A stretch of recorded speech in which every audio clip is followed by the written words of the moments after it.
Download aplikasi Tarbiyah Sunnah di handphone Anda. Tersedia di Google Play dan App Store. Bismillahirrahmanirrahim. Assalamualaikum warahmatullahi wabarakatuh. Alhamdulillah. Wassalatu wassalamu ala Rasulillah Muhammad ibn Abdillah wa ala alihi wa ashabihi wa mawalah wa man tabi'ahum bi ihsanin ila yaumil qiyamah. Wa ba'd. Hadirin jamaah Masjid Al-Furqan yang Allah muliakan, juga para pendengar radio Tarbiyah Sunnah Bandung dan radio-radio lain yang ikut gabung, para pemirsa beberapa stasiun TV, para netizen, di mana saja Anda berada, alhamdulillah kita kembali berjumpa melanjutkan tentang kiat meraih kekhusyuan di dalam sholat. Kita sudah membahas beberapa keutamaan khusyuk. Sekarang kita akan membahas apa hukum khusyuk di dalam sholat. Khusyuk di dalam sholat hukumnya wajib berdasarkan pendapat yang lebih sahih, ikhtilaf para ulama, tapi yang lebih kuat adalah yang menyatakan wajib berdasarkan dalil-dalil berikut ini. Makna wajib adalah berdosa apabila orang tidak khusyuk salatnya. Dalil pertama adalah Al-Quran surah Al-Baqarah 45. Allah berfirman, "Wasta'inu bis-sabri was-salah wa innaha lakabiratun illa 'alal khashi'in." Dan minta tolonglah kalian dengan sabar dan salat.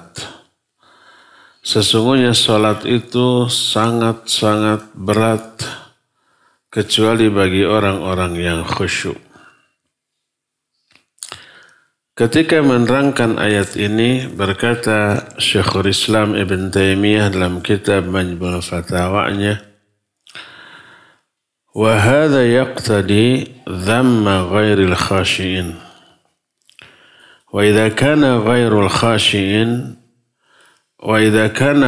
khashi'in madhmumin dalla dhalika ala wujubil khusyu' fa thabbata anna al-khusyu' wajibun fis shalah."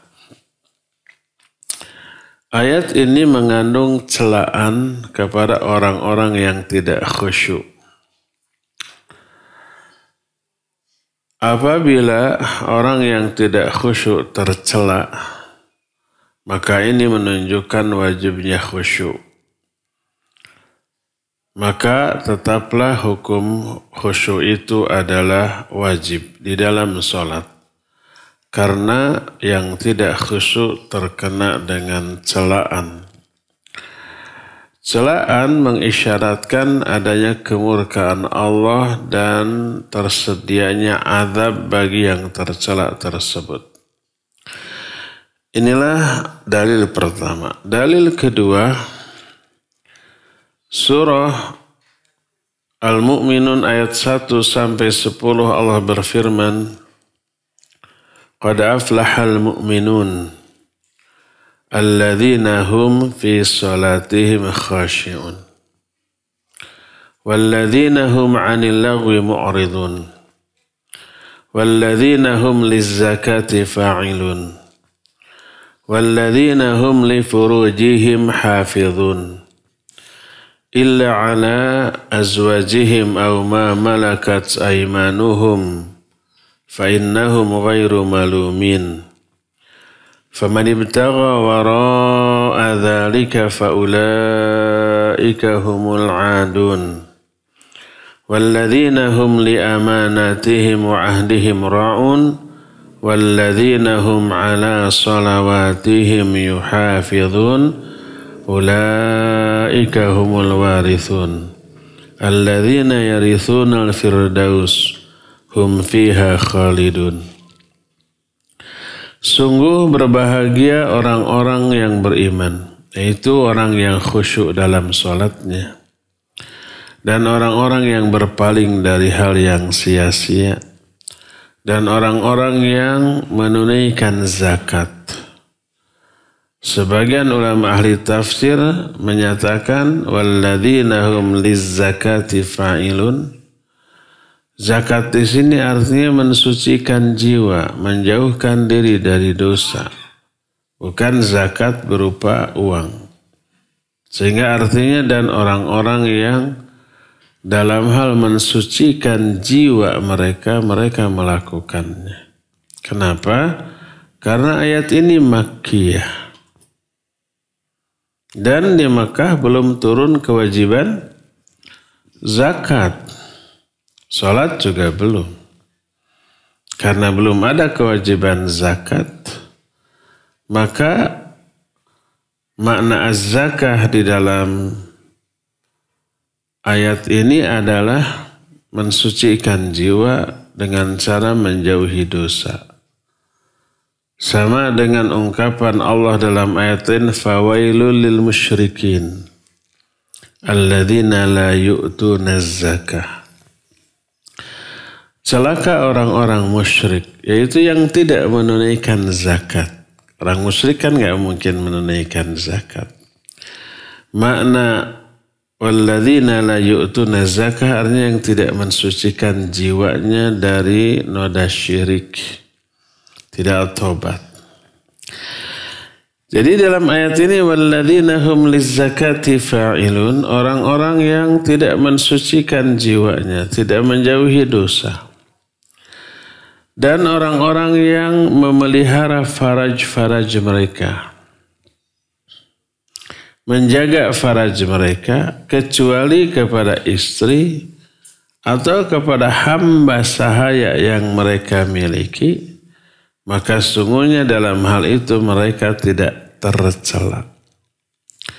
Siapa yang mencari pelampiasan faraj di luar itu, bukan ke istri, bukan ke hamba sahaya, mereka itu melewati batas.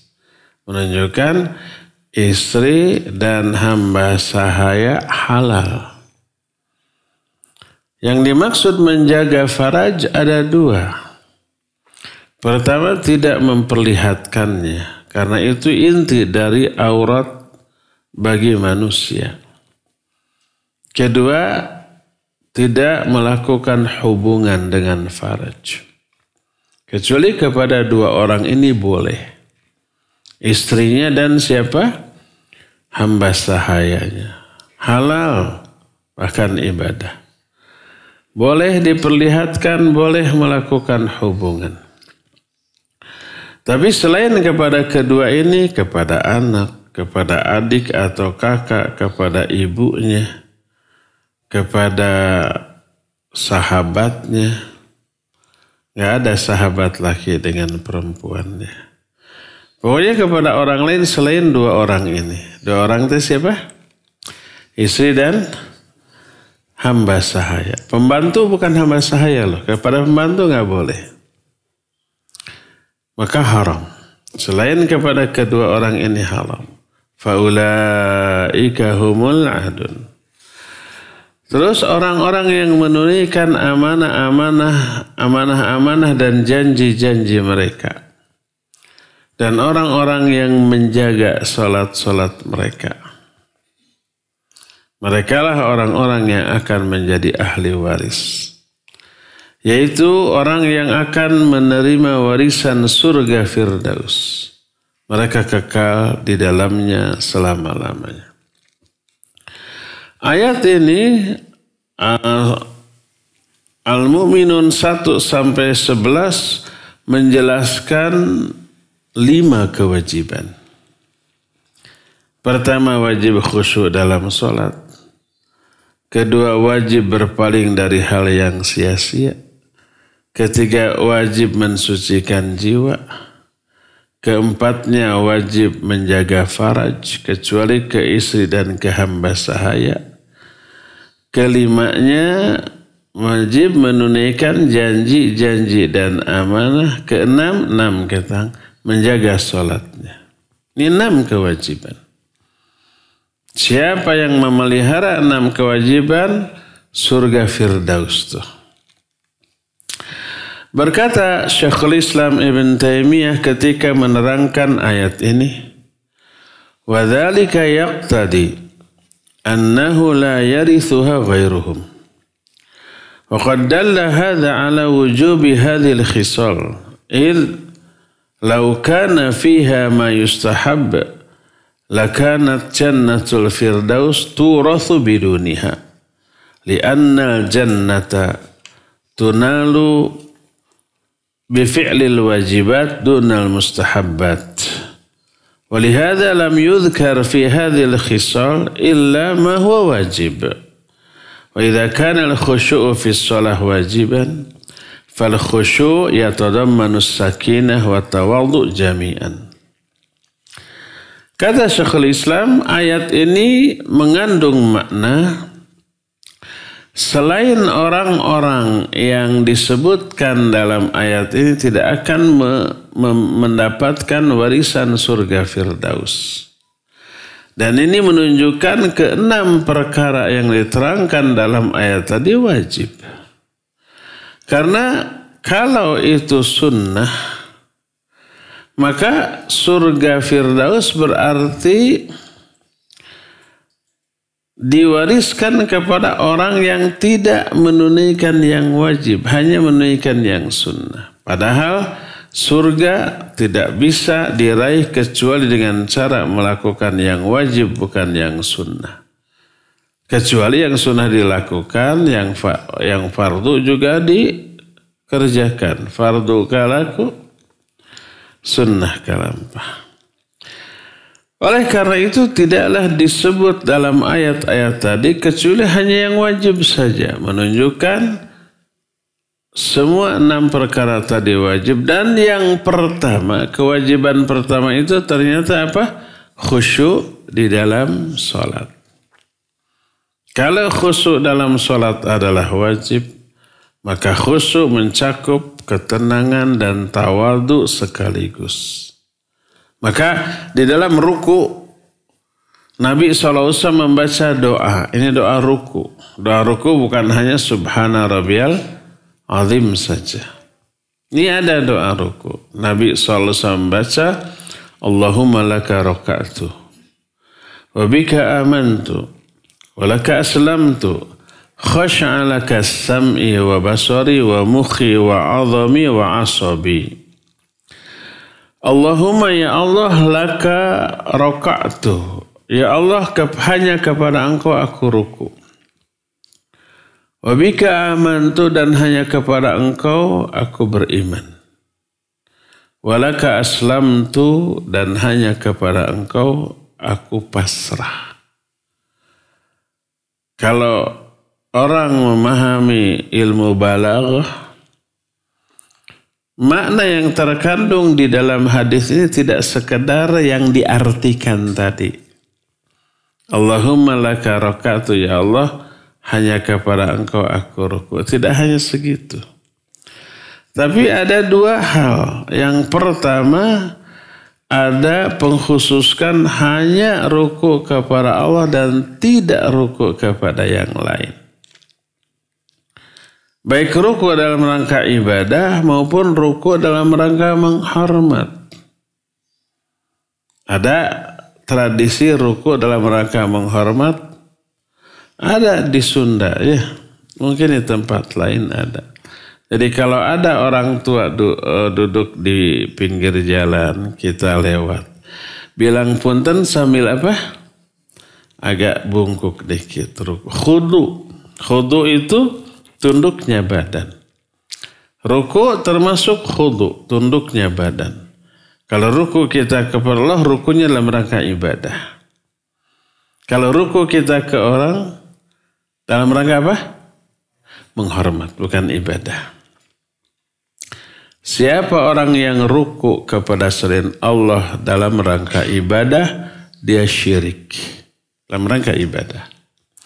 Tapi siapa orang yang ruku atau sujud kepada makhluk bukan dalam rangka ibadah, Tapi dalam rangka menghormat, dia maksiat. Tidak syirik. Tapi sama dosanya, sama-sama dosa walaupun kadarnya berbeda. Gak boleh ruku atau sujud ke orang. Walaupun dalam rangka apa? Menghormat. Kata Nabi SAW, "Lau kuntu amiran ahadan liyasjuda li ahadin la amartul mar'ata litasjuda li zawjiha li'adbi haqqihi 'alaiha." Seandainya aku berhak memerintahkan seseorang untuk sujud kepada orang lain, walaupun menghormat, niscaya aku perintahkan setiap istri untuk sujud ke suaminya. Saking besarnya hak suami atas istrinya. Seandainya berhak, tapi karena tidak berhak, tidak boleh, beliau tidak memerintahkan. Walaupun dalam rangka menghormat. Jadi bagaimana hukum ruku dan sujud ke sesama makhluk? Ada 3. Pertama, kalau ruku sujudnya dalam rangka ibadah, musyrik. Haram, tidak boleh. Kedua, kalau ruku sujudnya dalam rangka menghormat, maksiat. Juga tidak boleh. Ketiga, kalau ruku atau sujudnya ada hajah, ada keperluan, bukan untuk beribadah, bukan untuk menghormati, tapi memang mengharuskan kita ruku atau sujud, maka boleh, tidak apa-apa. Contohnya umpamanya seorang anak duduk di atas kursi, lalu ada bendanya jatuh ke kolong kursi, mungkin koin 100 rupiah. Oleh ibunya diambil. Ibunya ngambil itu sambil depak sujud dia di hadapan anaknya. Kan gitu ya? Apakah sujudnya ibu itu dalam rangka menghormati anak? Bukan. Dalam rangka menyembah anak? Bukan. Tapi karena ada keperluan. Apa keperluannya? Mengambil koin atau mainan yang jatuh ke kolong. Maka itu mah gak apa-apa, boleh. Gak perlu mamah mengambil itu, mau sujud depak, kamu pergi dulu. Gak perlu. Gak perlu. Kalau gak pergi nanti mamah sujud kepada kamu. Gak perlu. Karena sujudnya atau depaknya bukan dalam rangka menghormat, bukan dalam rangka beribadah. Dan ini dilakukan oleh Mughirah bin Syu'bah radhiyallahu an kepada Rasul sallallahu alaihi wasallam. Ketika Nabi alaihi salatu wasallam sedang berwudu dengan memakai sepatu, maka Mughirah bin Syu'bah salah seorang sahabat yang menjadi pemimpin suku bangsanya. Beliau kemudian ruku atau membungkukkan badan untuk membukakan sepatu Nabi SAW. Membungkuknya lebih dari ruku, ya enggak? Karena mau membuka apa? Sepatunya, itu lebih dari ruku. Itu bukan untuk menghormat, bukan untuk menyembah, tapi untuk keperluan. Maka hal seperti itu tidak apa-apa. Nah, itu 3 hukum ruku atau sujud. Jadi di dalam kalimat Allahumma laka roka'tu, ya Allah laka roka'tu, kalimatnya tidak Allahumma roka'tu laka. Objeknya, lakanya didahulukan daripada subjek dan predikat. Masih ingat pelajaran bahasa Indonesia SMP, subjek, predikat, objek, keterangan spok? Masih ya? Masih. SMP itu. Roka'tu, aku ruku, itu subjek dan predikat. Laka ini objek. Biasanya dalam struktur dalam bahasa Arab, fi'il, fa'il, maf'ul bih. Ya, fi'il itu kata kerja. Fa'il itu subjek. Maf'ulun bih objek. Jadi kata kerja terus subjek, terus objek. Itu struktur kalimat yang baku dalam bahasa Arab. Tapi kalau dirubah posisinya, objeknya didahulukan daripada subjek dan predikat. Seperti dalam kalimat ini, Allahumma laka roka'tu. Lakanya didahulukan, engkaunya didahulukan. Ada dua makna yang masuk diselipkan di sini. Pertama, mengandung pengkhususan hanya kepadamu. Yang kedua, ihtimam. Engkau ini objeknya itu diagungkan. Kaidah menyatakan taqdimul ma'mul anil amil yufidul hasr wal ihtimam. Mendahulukan objek daripada subjek dan predikat mengandung makna hasr. Hasr itu pengkhususan. Dan ihtimam, mementingkan. Jadi Allahumma laka roka'tu maknanya ya Allah hanya kepada engkau hanya aku ruku dan engkau begitu diagungkan, diprioritaskan dan dipentingkan. Tapi kalau kalimatnya Allahumma roka'tu laka, ini juga benar secara struktur.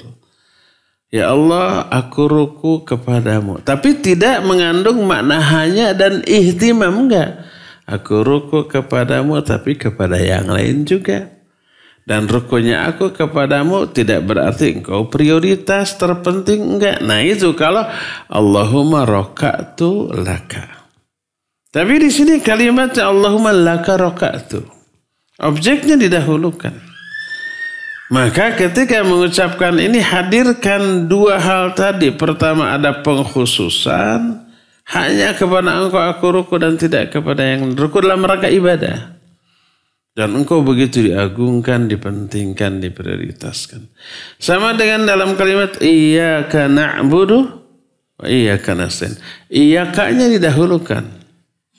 Engkaunya ini. Boleh kalau secara bahasa strukturnya berubah. Na'budu iyyaka. Bukan kalau strukturnya begitu iyanya dihilangkan. Na'buduka wa nasta'inuka tanpa iya ya. Artinya kepada engkau aku ibadah. Tapi tidak mengandung pengkhususan. Kepada engkau aku ibadah tapi kepada yang lain juga ibadah. Bisa begitu. Tapi kalau iyyaka didahulukan hanya kepada engkau dan engkau begitu dipentingkan. Begitu diagungkan dan diprioritaskan. Ada pengagungan dan ada pengkhususan. Nah, makna seperti itu tidak akan terfahami oleh orang yang tidak faham ilmu sastra dalam bahasa Arab. Yang disebut ilmu balaghah tadi. Hanya terjemahannya saja banyak makna yang hilang. Kalau iyyaka na'budu wa iyyaka nasta'in kita terjemahkan hanya kepada engkau aku ibadah dan hanya kepada engkau aku minta pertolongan. Itu tidak salah tapi belum lengkap. Karena ada makna yang hilang. Yang tidak tercakup dalam terjemahannya. Apa yang hilang itu? Yaitu mementingkan, memprioritaskan, menomorsatukan Allah Azza wa Jalla dan makna itu terkandung dalam struktur kalimat iyyaka na'budu. Termasuk ini Allahumma laka roka'tu. Ya Allah hanya kepada engkau aku ruku. Hanyanya bisa diterjemahkan. Tapi pengagungannya tidak ada. Susah atau terlalu ribet kalau kita menerjemah. Ya Allah hanya kepada engkau aku ruku dan hanya engkau yang aku agungkan. Panjang teing ya. Hanya kepada engkau aku mengagungkan. Mana kalimatnya terjemahan eta teh bingungnya. Padahal itu diambil dari apa? Struktur. Bukan dari lafaz. Lafaznya nggak ada pengagungan. Tapi strukturnya mengandung makna pengagungan. Allahumma laka roka'tu. Ya Allah hanya kepada engkau aku ruku. Ini doa sujud. Doa ruku. Wabika amantu sama. Dan hanya kepada engkau aku beriman. Bikanya didahulukan. Hanya kepada engkau aku beriman. Dan di sini ada makna engkau pula yang hanya aku agungkan dalam imanmu. Walaka aslamtu, dan hanya kepada engkau aku Islam, aku pasrah, aku tunduk dan patuh. Khasha'a laka sam'i wa basori wa mukhi wa azami wa asabi. Dan hanya kepada engkaulah pendengaranku khusyuk, penglihatanku, mukh itu apa yang ada dalam tulang teh? Sumsumku, tulangku, dan urat-uratku. Nah, jadi inilah yang dibaca oleh Rasul alaihi salatu wassalam ketika ruku. Inilah dalil yang kedua tentang wajibnya khusyuk dalam salat, yaitu surah Al-Mu'minun ayat 1 sampai 11. Memuat 6 kewajiban agar memperoleh surga Firdaus, dan kewajiban pertama adalah khusyuk di dalam sholat. Ketiga, yang menjadi dalil wajibnya khusyuk adalah Allah Azza wa Jalla akan berpaling dari orang yang berpaling di dalam sholat. Berpaling dalam sholat ada 2. Berpaling fisiknya dengan cara umpamanya luak liuk. Apa bahasa Indonesia luak liuk teh? Gitu tah. Luak ngari ngaliuk menoleh. Tulah toleh. Luak liuk di dalam sholat. Baik dengan wajah, apalagi kalau dengan badan membelakangi atau menyimpang dari kiblat, bisa batal sholatnya. Atau hanya dengan matanya melirik. Wajahnya tetap ke bawah tapi matanya melirik. Itu ada ini, ada itu gitu. Itu berpaling. Secara fisik. Kedua, berpaling secara batin. Matanya ke tempat sujud, tapi hatinya tidak fokus kepada bacaan. Namanya insiraf. Insiraf itu tadi berpaling, tidak fokus. Hatinya, pikirannya ingat ke pekerjaan. Ingat ke dagangan kalau dia pedagang. Ingat ke macam-macam di luar sholat. Itu berpaling. Siapa yang berpaling dari Allah dalam sholatnya, Allah akan berpaling dari dia. Sebuah hadis yang diterima dari Abu Dzar Al-Ghifari radhiyallahu an. Berkata Rasul sallallahu alaihi wa alihi wasallam, "La yazalu Allahu muqbilan 'alal 'abdi fi salatihi ma lam yaltafit. Fa idza iltafata insarafa anhu." Kata Nabi SAW, tak henti-hentinya Allah itu selalu menghadap kepada seorang hamba di dalam sholatnya. Selama dia tidak berpaling. Maka apabila orang itu berpaling, Allah pun berpaling dari dia. Al-jaza min jinsil amal. Balasan akan diberikan sesuai dengan jenis perbuatannya. Nah, pernah saya terangkan bahwa taklif itu pembebanan kewajiban kepada diri kita, itu tertuju kepada 2 unsur yang ada dalam diri kita. Semua kita mengandung 2 unsur, lahir dan batin, jasmani dan rohani. Zahir dan batin. Zahirnya badan. Batinnya ya hati, pikiran kita. Dua-duanya wajib. Melakukan apa yang Allah perintahkan. Allah perintahkan sholat. Siapa yang wajib sholat? Dua-duanya. Lahiriah kita wajib sholat dalam bentuk mengangkat tangan ketika takbir, terus sedekap, terus berdiri, terus bacaan mulut, terus ruku, sujud. Itu sholatnya lahiriah kita, jasad kita atau badan kita. Hati juga wajib ikut sholat. Dengan cara apa? Menghayati 2. Menghayati makna bacaan, menghayati makna gerakan. Gerakan ruku menunjukkan kita ini menghinakan diri di hadapan Allah. Kitanya hina, makanya kita ruku. Allah suci dari kehinaan. Karena Allah agung. Maka tak heran ketika di dalam ruku kita baca Subhana Rabbiyal Azim. Subhana Maha Suci. Suci dari apa? Suci dari kehinaan yang sedang saya lakukan. Saya menghina. Allah Maha Suci dari kehinaan. Maka ketika kita menghinakan diri, kita sebut nama Allah yang agung. Subhana Rabbiyal Azim. Agung lawan dari hina. Kita hina, Allah agung. Ketika ruku kita menghinakan diri.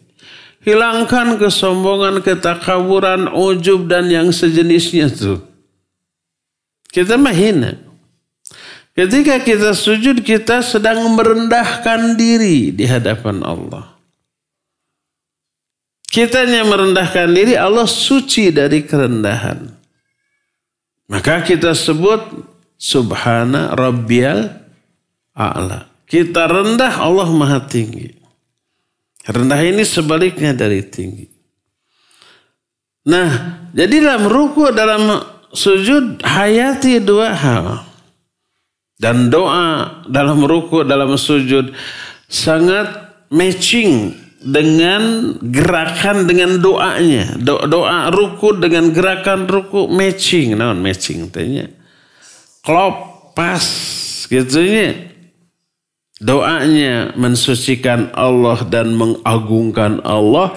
Gerakan kita menghinakan diri. Ketika sujud kita merendahkan diri. Kita sucikan Allah dari kerendahan dan kita tinggikan dia. Matching kan? Pas kan? Klop kan? Hayati.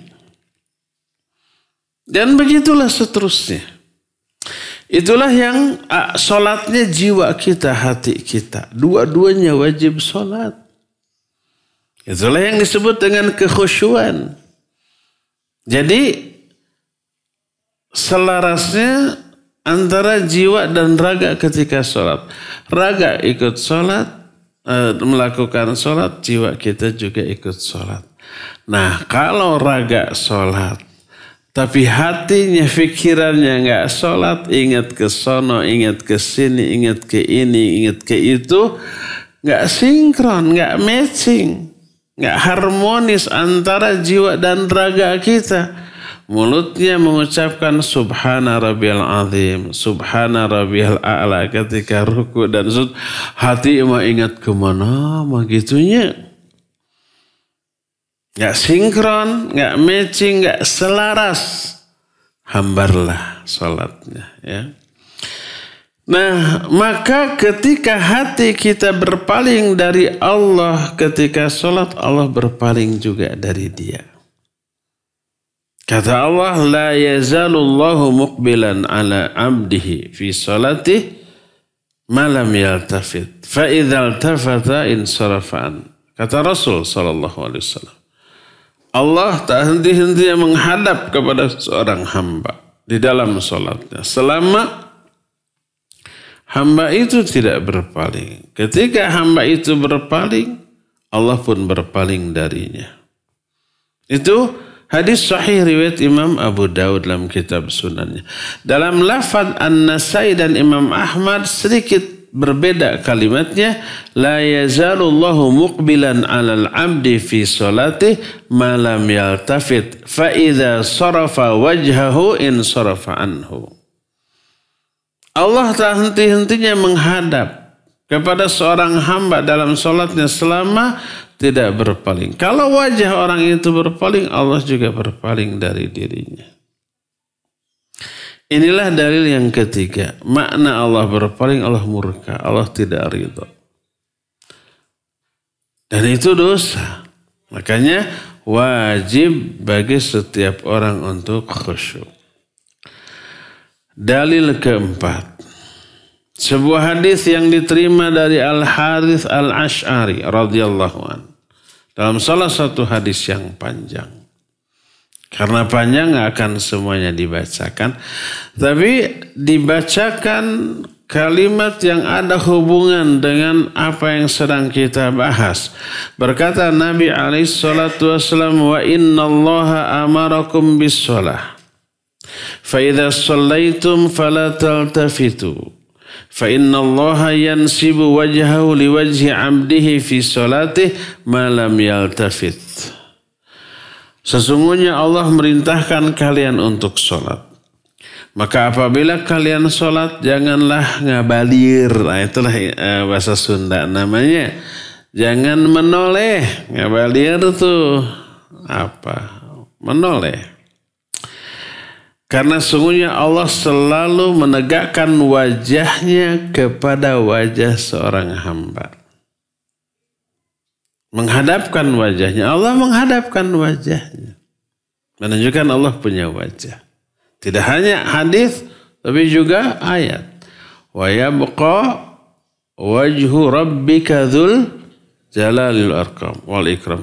Kullu syai'in halikun illa wajah. Segala sesuatu akan hancur kecuali wajah Allah. Bagaimana selain wajah Allah? Apa hanya wajahnya yang tidak hancur? Berkata Imam Ibnu Hajar dalam kitab Fathul Bari, Syarah Sahih Bukhari, ketika menerangkan ayat ini. Ini sengaja saya ulang-ulang karena ada ustadz yang menyatakan Imam Ibnu Hajar mentakwil wajah dengan arti kekuasaan. Jadi ngaconya. Kalau umpamanya semuanya hancur kecuali kekuasaan Allah, artinya alam jagat raya. Kan alam jagat raya yang hancur. Kecuali kerajaan Allah. Kan kerajaan Allah yang hancur ketika sangkakala ditiup. Malah ini tidak hancur. Kata Imam Ibnu Hajar, kullu syai'in halikun illa wajhah. Maknanya illa dha wajhin. Segala sesuatu akan binasa, akan hancur kecuali sang pemilik wajah, yaitu Allah. Semua diri Allah tidak hancur. Termasuk ditetapkan, ditegaskan Allah punya wajah illa dzal wajhi, kecuali sang pemilik wajah. Al-Quran menyatakan Allah punya wajah, hadis juga menyatakan Allah punya wajah, tapi wajah Allah laisa kamitslihi syai'un. Tidak ada yang serupa, tidak seperti wajah manusia, wajah jin, wajah malaikat, wajah binatang, wajah makhluk dengan makhluk juga jauh berbedanya. Wajah kita dengan wajah kucing, wajah belalang, wajah ulet, wajah ular, itu aja sudah beda. Apanya yang beda? Segala-galanya. Bentuknya, fungsinya, ya, bahannya, ukurannya, semuanya. Makhluk dengan makhluk aja berbeda, apalagi dengan Allah. Laisa kamitslihi syai'un. Jangan disangkal, diingkari. Enggak, Allah enggak punya wajah. Kalau Allah punya wajah mirip makhluk dong. Karena makhluk punya wajah. Kita balikan. Kalau Allah enggak punya wajah, apa tidak mirip dengan makhluk? Ada makhluk yang enggak punya wajah? Banyak, ya, banyak. Lebih hina daripada yang punya wajah. Jadi bukan begitu memahami sifat-sifat Allah. Wajib yakini dan tetapkan sifat itu sebagai sifat bagi Allah. Karena Allah tetapkan dalam Quran. Nabi tetapkan dalam hadisnya yang sahih. Tapi wajib kita yakini sifat Allah enggak ada yang sama dengan sifat makhluknya. Kembali ke hadis ini, sungguhnya Allah merintahkan kalian untuk sholat. Maka apabila kalian sholat, jangan kalian menoleh. Karena Allah selalu menghadapkan wajahnya kepada wajah hambanya dalam sholatnya selama si hamba tidak menoleh. Itu lafaz Imam At-Tirmidzi dalam kitab Sunan At-Tirmidzi. Dengan sanad yang sahih. Dalam riwayat Imam Ahmad dalam kitab Musnadnya, wa amurukum bis shalah. Fa inna Allah yansibu wajhahu liwajhi 'abdihi ma lam yaltafit fa idza shallaitum fala taltafitu. Aku perintahkan kalian untuk sholat. Karena sungguhnya Allah menghadapkan wajahnya ke wajah sang hamba selama hamba itu tidak menoleh. Maka apabila kalian sholat, jangan menoleh. Larangan ini menunjukkan haramnya menoleh baik fisik ataupun psikis. Lahir ataupun batin. Jiwa ataupun raga, ya, termasuk hatinya. Dan menolehnya hati menunjukkan ketidakkhusyuan. Kelima, yang menjadi dalil khusyuknya sholat, wajibnya khusyuk dalam sholat adalah hadis dari Jabir bin Samurah radhiyallahu an. Dia berkata, kharaja alaina Rasulullah sallallahu alaihi wasallam faqala ma li arakum rafi'i aydikum ka'annaha adnabu khaylis syums uskunu fis shalah. Suatu saat Rasul sallallahu alaihi wasallam keluar menemui kami. Lalu beliau bersabda, di dalam kisah ini Nabi masuk, para sahabat beberapa orang sedang sholat. Dilihat oleh Nabi sallallahu alaihi wasallam. Tentu sholatnya sholat sunnah, ya. Kalau wajib pasti berjamaah. Kata Nabi alaihissalam, kenapa aku melihat kalian mengangkat tangan-tangan kalian seperti ekor kuda yang sedang kumincir? Saya nggak tahu terjemahan kumincir apa. Nggak mau diem. Kuda itu buntutnya, ekornya nggak mau diem kan? Pasti bergerak-gerak ke sana kemari.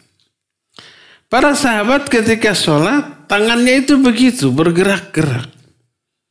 Kenapa? Aku lihat kalian mengangkat tangan-tangan kalian seperti ekor kuda yang sedang digerak-gerakkan. Uskunu fis sholat. Tenanglah kalian di dalam sholat. Mana uskunu? Ikhsya'u. Khusyuklah kalian. Dan ini larangan dari ketidakkhusyuan yang dilakukan oleh anggota badan. Dan itu cermin ketidakkhusyuan hatinya. Sa'id bin al-Musayyib rahimahullah suatu saat melihat ada orang sholat. Itu tangannya gak mau diam. Mes-mes mengelus-ngelus jenggot. Mes-mes ngeprak-ngeprak ininya. Mes-mes, awan mes-mes jatuh. Sedikit-sedikit ya, dia rubah posisi sorbannya. Kan mereka pakai sorban ya. Kadang sorban itu dibelitkan. Diulurkan lagi, kebelakangkan ya. Malah ada yang nyaris saku. Kalau saya ini bukan kata orang, lihat sendiri. Orang Allahu Akbar. Ini sholat sunat ya. Matanya jelalatan. Lihat ke sini. Dia gelisah. Gini. Terus sorbannya digini-gini. Dia ngitung uang. Di Jakarta ya. Dan panas. Jadi dia mencari posisi depan kipas angin. Biar adem gitu kan. Mau salat zuhur waktu itu. Ada duitnya. $. Di sini. Kenapa saya tahu itu $? Karena ketika ruku jatuh. Ketebak kipas angin. Enggak bayang. Dalam keadaan sholat dia sibuk memunguti itu. Masukin lagi. Begini selama sholat. Iseng tuh.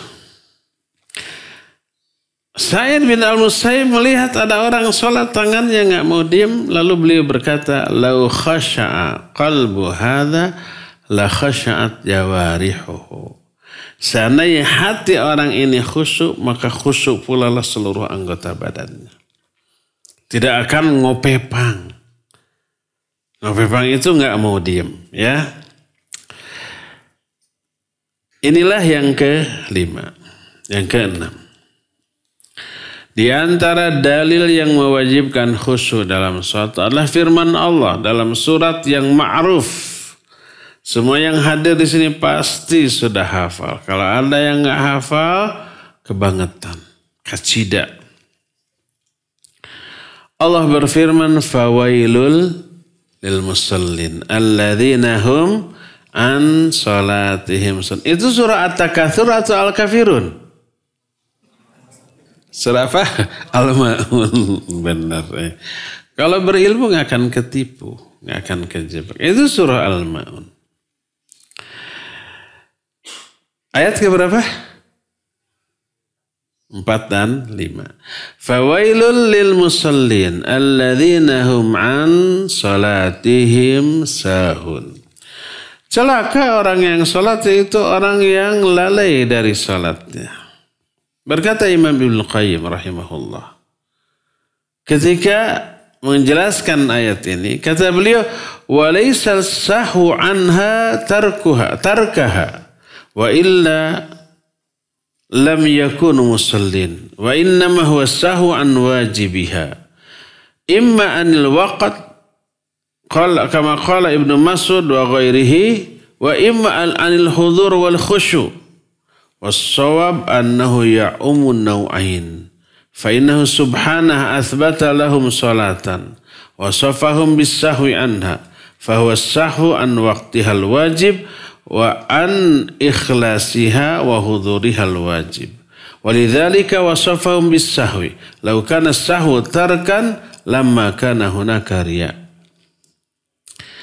Kata Imam Ibnu Qayyim ketika menafsirkan Al-Ma'un ini, kata beliau, lalai dalam ayat ini bukan meninggalkan sholat. Karena kalau meninggalkan sholat bukan orang yang sholat. Padahal ayat ini menyatakan celaka orang yang sholat. Berarti dia sholat tidak? Sholat. Jadi sahunnya bukan meninggalkan sholat. Sholat tapi dalam sholatnya sahun. Yang dimaksud sahun adalah lalai dari kewajiban sholat. Mungkin waktunya.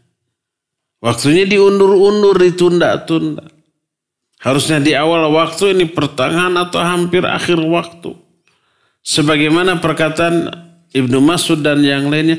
Atau kewajiban lain dalam sholat, yaitu hadirnya hati dan khusyuk di dalam sholat. Itu juga wajib. Maka yang benar kata Imam Ibnu Qayyim mencakup kedua-duanya. Ya waktunya diundur-undur, ya tidak khusyuk. Hatinya tidak ikut hadir di dalam sholat. Maka terjerumuslah dia ke dalam dosa. Karena mengabaikan kewajiban. Wajib ikhlas, wajib khusyuk, wajib di awal waktu untuk laki-laki, wajib berjamaah, wajib mutaba'ah. Banyak tuh kewajiban di dalam sholat. Dan kewajiban ini diabaikan banyak orang. Banyak orang tidak khusyuk. Itu kebanyakan. Bukan kebanyakan, kata. Semuanya. Semua tidak khusyuk. Kadang tidak ikhlas. Banyak yang tidak mutaba'ah. Banyak yang tidak berjamaah tanpa uzur. Banyak yang tidak di awal waktu. Nah, dosa. Makanya pantas beres sholat, assalamualaikum kanan, assalamualaikum kiri. Yang pertama kali diucapkan, istighfar, astagfirullah, astagfirullah, astagfirullah. Karena kita sudah berdosa selama sholat. Minimal karena ketidakkhusyuan. Ya. Syekhul Islam Ibn Taimiyah ditanya tentang was-was orang di dalam sholat. Batasan was-was yang bagaimana yang membuat sholatnya batal atau makruh atau mubah. Apakah orang yang was-was dalam sholatnya itu diazab alias dosa? Dan apa batasan ikhlas dalam sholat? Karena apa? Karena ada hadis yang menyatakan laisa li ahadikum min sholatihi illa ma aqala minha. Tidak ada pahala bagi salah seorang di antara kalian dalam sholatnya kecuali sejauh yang dia hayati dari bacaan sholatnya. Selama dalam sholat khusyuk ada penghayatan, selama itu dipahalai. Makanya di dalam hadis dikatakan, inna rajula la yansarifu min sholati walam yuktab minhum lahu minha illa nisfuha au thuluthuha au rubuha au khumusuha sudusuha au qala usyuruha. Apabila seorang sholat kemudian dia berpaling, tidak akan dicatat pahala baginya kecuali setengahnya, sepertiganya, seperempat, seperlima sampai sepersepuluh. Tergantung apa? Kadar kekhusyuan. Kalau selama sholat kita khusyuknya hanya 10%, 10% juga pahalanya tuh. Kalau umpamanya ya, dalam sholat kadar kekhusyuan kita cuma 5%, pahalanya juga 5%. Kalau 0% kekhusyuan, berarti 100% tidak khusyuk. Nggak dapat pahala dari sholatnya. Nah, jadi itu disebabkan karena was-was. Sekarang batasan was-was yang bagaimana? Yang membuat sholatnya batal, atau sholatnya itu makruh, atau sholatnya mubah, atau nggak dapat pahala. Apa harus diulang atau tidak kalau sholatnya tidak khusyuk? Maka dijawab oleh beliau, alhamdulillah, al-waswas naw'an. Waswas itu ada 2 jenis. Jenis pertama adalah la yumna'u ma yu'maru bihi min tadabburil kalimit thayyib wal amalis salihil ladzi fis shalah bal yakunu bimanzilatil khawatir fahadha la yubtilus shalah. Lakin man salimat sholatuhu min fahuwa afdal mimman lam tuslim minhu sholatuhu. Al-awwal shibhu halil muqarrabin wa thani shibhu halil muqtasidin. Pertama, was-was yang tidak menghalangi kekhusyuan. Tidak menghalangi apa yang diperintahkan dari menghayati zikir. Menghayati ruh atau maksud dari gerakan amal soleh di dalam sholat. Seperti tadi apa maksud ruku, apa maksud sujud gitu kan. Bahkan hanya sepintas-sepintas begitu muncul urusan dunia langsung dia kembalikan kepada penghayatan terhadap bacaan. Kan ketika kita umpamanya sholat, sunnah umpamanya. Datang orang masuk, oh si anu, dari suaranya, dari batuknya, dari dehem. Di mana ya si anu? Sok muncul gitu aja. Langsung dia kembalikan lagi kepada apa? Penghayatan terhadap bacaan. Maka hal ini tidak membatalkan sholat. Tapi siapa orang yang selamat dari hal itu afdol, lebih utama daripada orang yang muncul pikiran itu. Maka orang yang seperti itu disebut muqarrabun.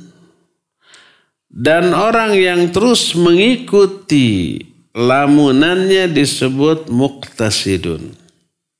Muqtasidun itu maknanya adalah simple, sederhana. Tidak hebat gitulah ya.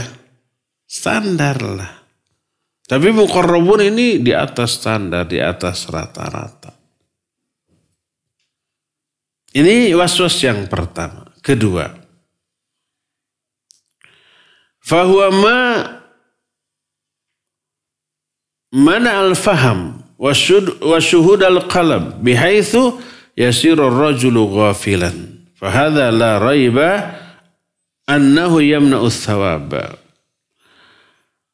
Kedua, waswas yang menghalangi dari penghayatan. Menghalangi hadirnya hati. Hatinya jalan-jalan gitu. Maknanya orang ini lalai dalam sholatnya. Tak diragukan lagi selama lalai hilang pahala. Kadar pahala yang hilang berbanding lurus dengan kadar kelalaian dia dalam sholat.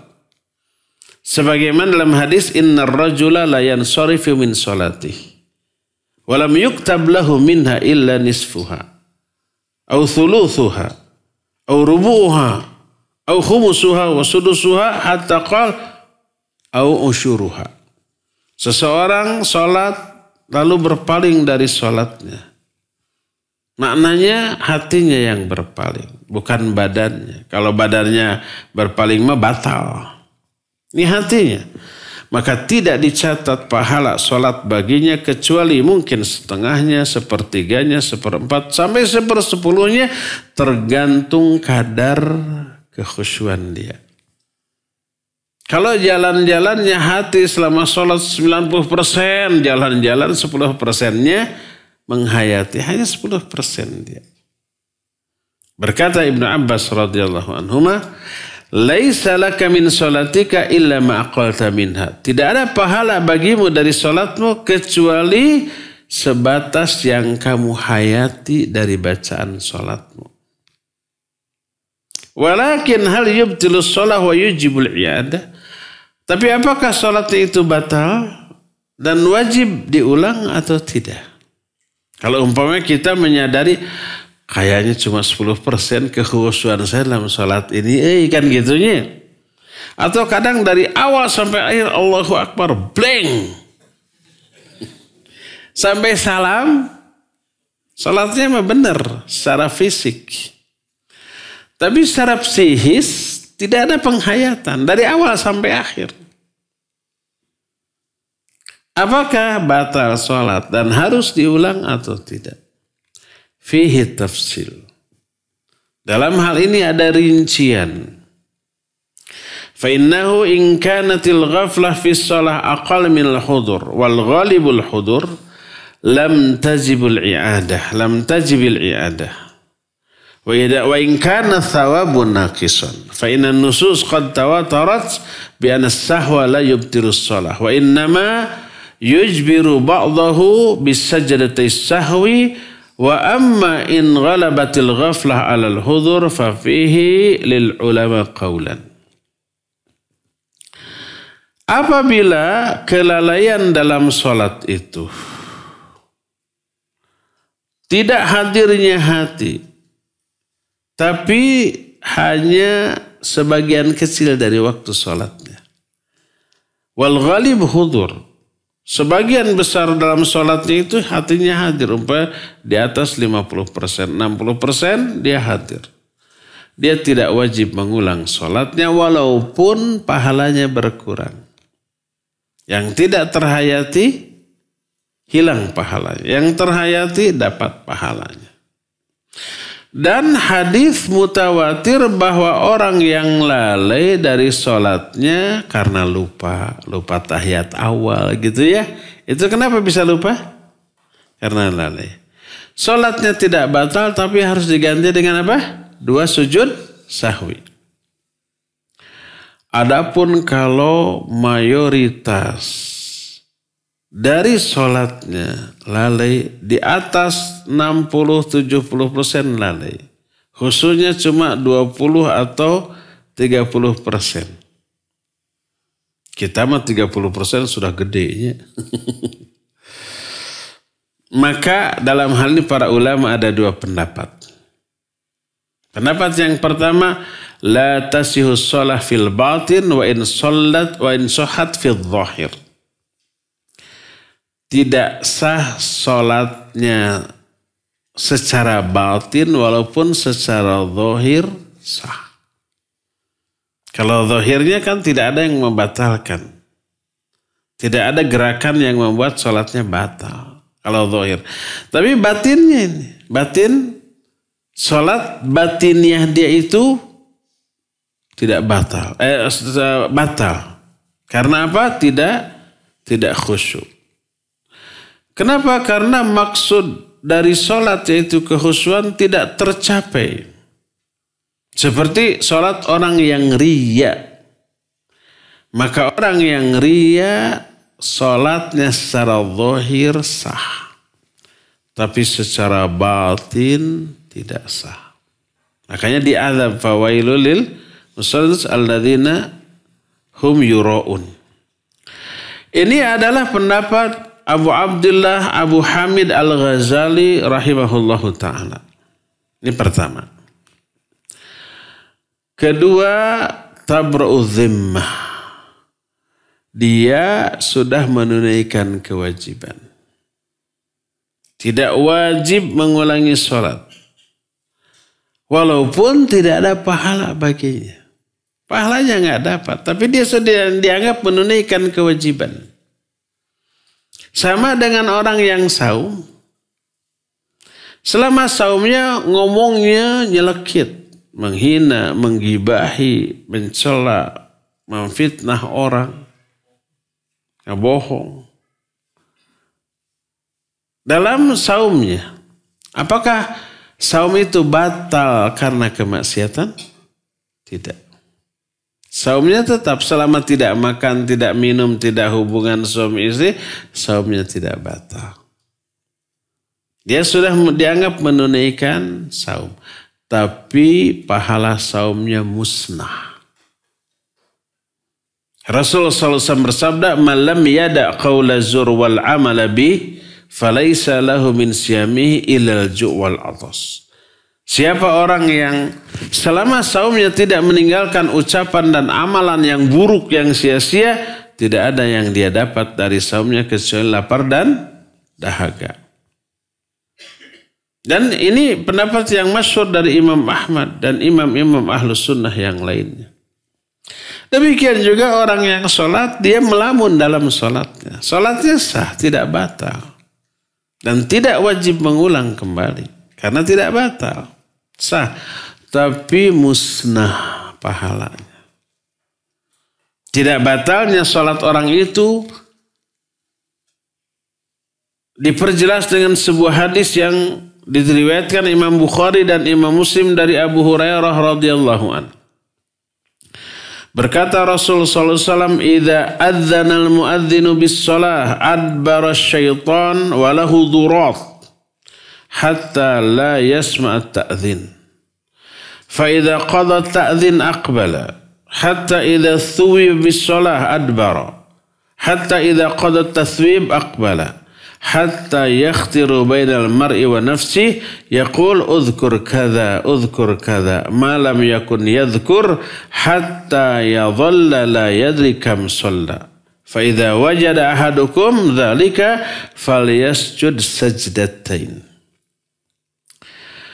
Kata Rasul SAW, apabila seorang muadzin berazan untuk sholat, maka larilah setan sambil mengeluarkan kentut yang suaranya keras sampai dia tidak mendengar suara azan. Suara azannya kalah sama suara kentutnya. Kebayang kerasnya tuh. Tapi hanya dia yang dengar, kita mah tidak. Kalau kita mendengar bisa kabur.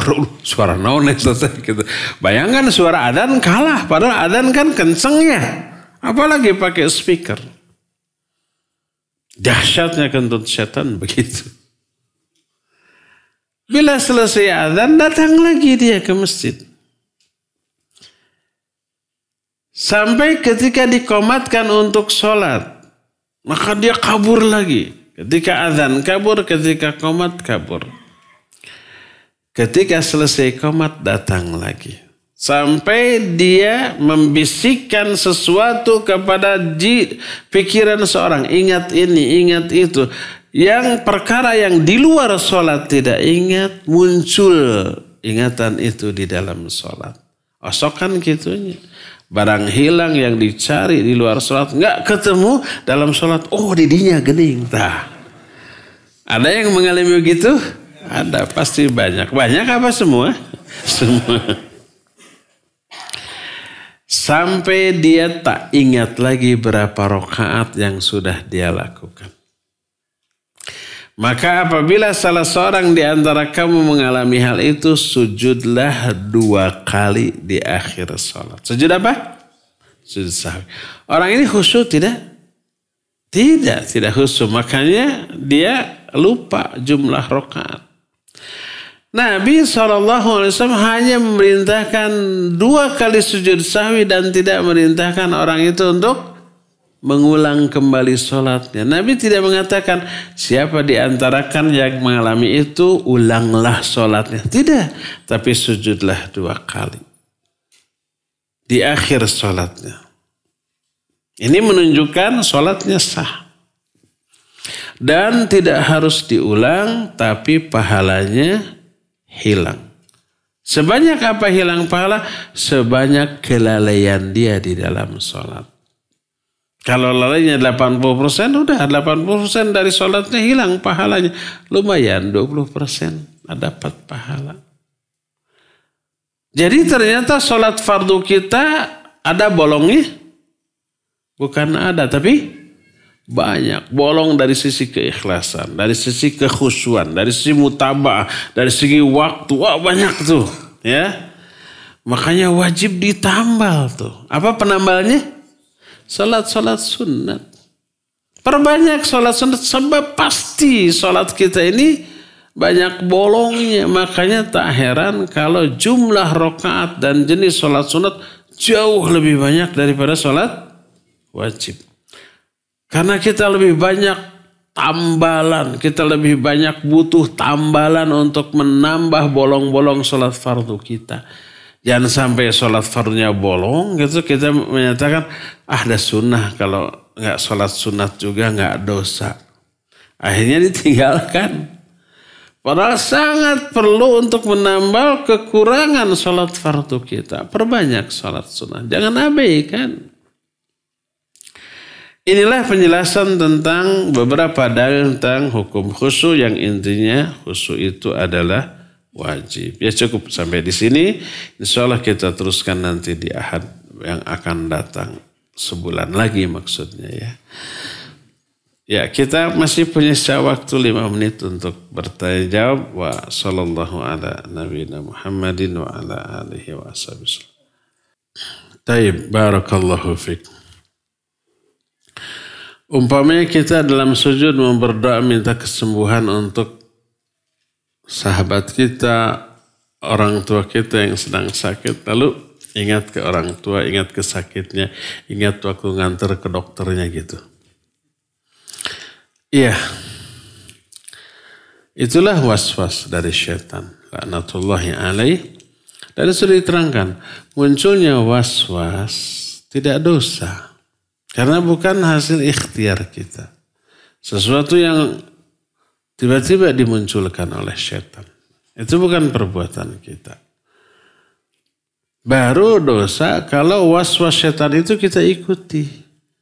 Ingat orang tua sakit oh iya ingat ketika ngantar kata dokter terus saja diikuti. Itu dosa. Tapi begitu ingat ke orang tua yang sedang sakit, ingat ke waktu ngantar ke dokter, lalu kita ingat, oh ini dalam sholat. Langsung kembalikan lagi kepada penghayatan terhadap bacaan. Maka kita dapat pahala. Pahala dari memerangi syaitan dan hawa nafsu kita. Jadi begitu kita mulai ngolembar.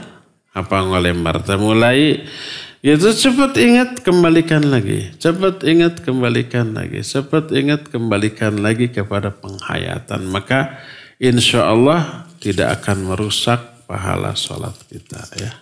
Allahu a'lam. Jika saat sholat berjamaah imam membaca surat yang belum kita hafal dan kita belum menguasai bahasa Arab. Supaya kita tetap khusyuk gimana caranya? Memang bingung kita juga. Mau menghayati bacaan. Gak paham artinya.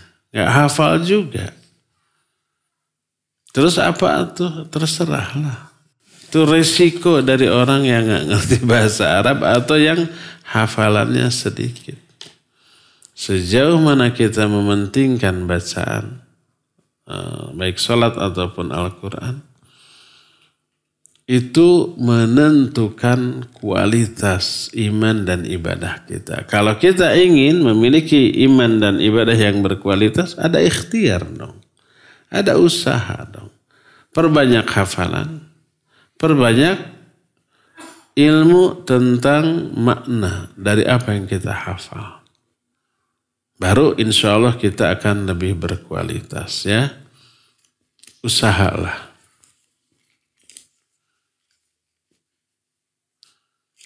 Kalau lebih komprehensif pengetahuan kita tentang bacaan Al-Quran tidak hanya arti, tidak hanya nilai sastra, tapi juga tajwid makhraj. Jadi kalau imam benar tajwid makhrajnya ternikmati, aduh masya Allah, makhrajnya pas, bagus. Ketika mengatakan ro yang tebal atau yang tipis pas banget. Itu ke hati lebih kena ya. Tajwidnya juga begitu. Ini nun ini ada dengung atau tidak? Kan ada apa namanya idgham bi gunnah, ada idgham bila gunnah. Ada yang pakai dengung, ada yang tidak. Kalau imamnya apik, oh ini ada dengungnya, ini ada tidak. Pas. Kalau tidak apik, yang harus ada gunahnya tidak pakai gunah, yang tidak boleh ada gunah pakai gunah. Asa sareksek, asa kabereyan. Ya. Sa enak-enak laguna tapi rungseb ya. Tajwid makhrajnya ya. Tapi kalau umpama laguna enak, tajwid makhrajnya juga pas, bagus. Aduh, serasa makan si montong yang manis. Tua, matang, manis, harum. Nikmatnya luar biasa. Itu setelah makan si montong habis satu ini, atau manisnya dan harum nate berjam-jam masih terasa tuh. Nah seperti juga itu bacaan ya, bacaan.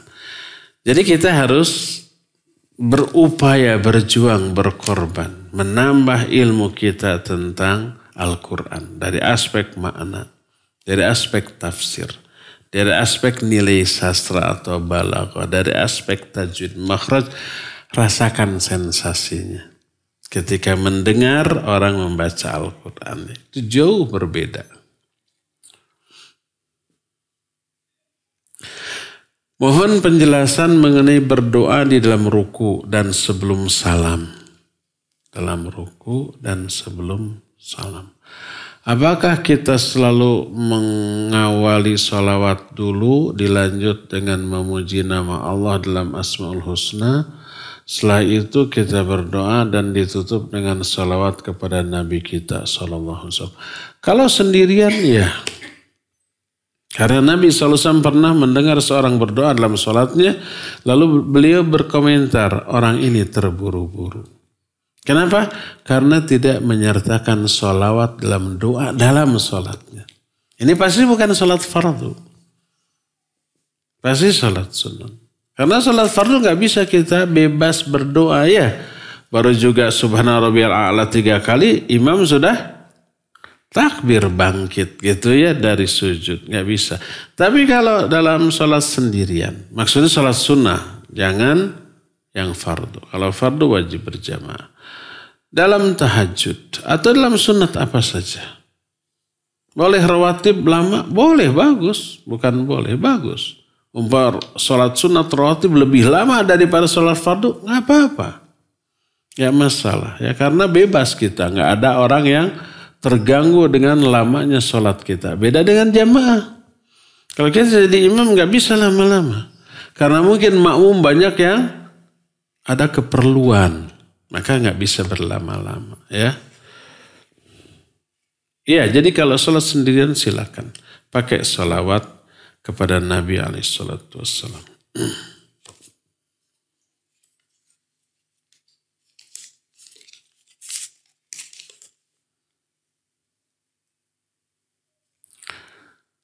Saya terkadang kalau sudah makan dan ketika hendak sholat, gosok gigi untuk menghilangkan sisa makan.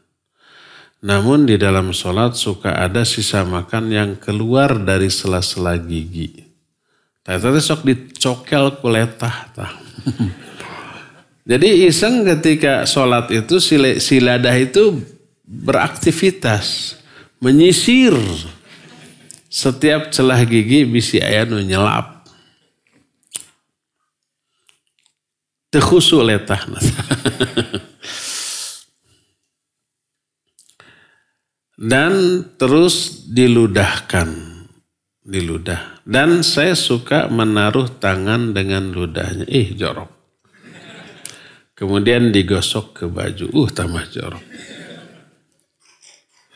Apa boleh?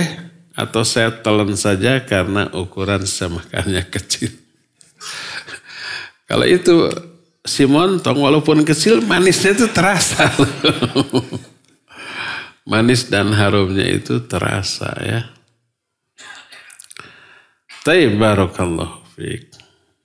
Jangan ditelan sekecil apapun. Menahan makanan dalam mulut selama sholat tidak bermasalah. Menelannya itu bermasalah. Karena termasuk kategori makan. Menelan sesuatu dan itu haram dilakukan di dalam sholat. Boleh nggak yang seperti tadi? Boleh. Dikeluarkan, diambil dengan apa? Tangan sakuan. Ya. Karena Nabi SAW pernah mempraktekkan seperti itu. Jadi suatu saat Nabi SAW melihat ada dahak di dinding masjid. Sudah agak kering, boleh susut lalu dikerik. Ya, kemudian mengatakan, siapa yang mengotori rumah Allah? Apabila salah seorang di antara kalian mau meludah dalam sholat, maka ludahkan ke bajunya lalu digosok. Ya itu dicontohkan oleh Nabi SAW lalu beliau mempraktekannya. Ya itu boleh, tidak apa-apa ya. Tapi yang jelas jangan diludahkan apa, disebrotkan ke depan ya atau ke kanan. Ke kiri boleh kalau tidak ada orang di kiri. Atau ke bawah kaki. Boleh. Tapi ke depan ke kanan tidak boleh. Walaupun sholat sendirian. Sholat sunat umpamanya di rumah nggak ada orang. Jangan ke depan, jangan ke kanan. Ke kiri boleh atau ke bawah telapak kaki kita. Atau boleh tadi di sakuan tadi ya. Atau ke baju lalu digosok-gosok di bajunya. Adapun kalau berjamaah ke kiri ada orang jangan. Nanti dia tersinggung. Iduhan ke orang ke sholat. Jangan. Bagaimana caranya agar kita tidak ngantuk saat sholat? Terutama di malam hari. Jazakallah. Maksudnya sholat tahajud. Ya. Tahu nggak ngantuk dalam sholat wujud ketidakkhusyuan dalam sholat. Kalau khusyuk dijamin tidak akan ngantuk, malah cenghar. Ketika sebelum sholat ngantuk, begitu sholat mulai dan khusyuk ngantuknya hilang. Antum pernah mengalami? Kalau saya pernah mengalami, tapi dulu sudah kecil usia SMP, SD gitu ya. Mau tidur, ngantuk, baca dulu sesuatu yang kita sukai. Mungkin komik, mungkin semacam apa, cerpen atau apa buku itu buku cerita, novel yang kita sukai. Itu lagi ngantuk, baca buku itu cengar tuh, hilang ngantuk tuh. Kenapa? Karena pikiran kita, hati kita khusyuk masuk ke dalam alur cerita dari buku yang kita baca.